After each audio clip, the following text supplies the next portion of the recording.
Presko pa kayong isda, guys. Dala tong tatay. Galing si tatay naghatid sa apo ko. Doon sa to guys,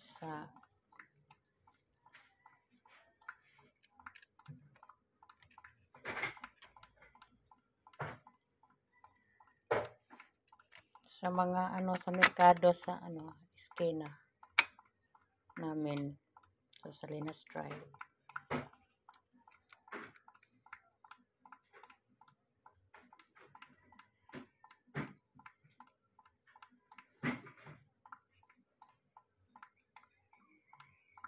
Mamaya na to guys. Ilagay ko lang sa freezer. Kasi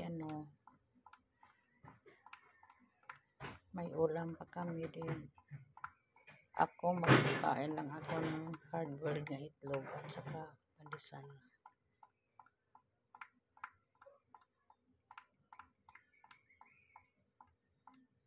Ako lang yung gituyok-tuyok guys.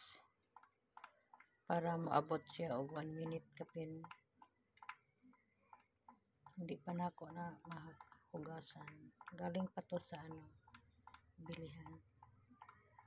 Bilihan ni tatay. So, thank you everyone for watching. Please subscribe sa inyong nanay guys. Ito ang ulam ni nanay mamaya guys. Thank you.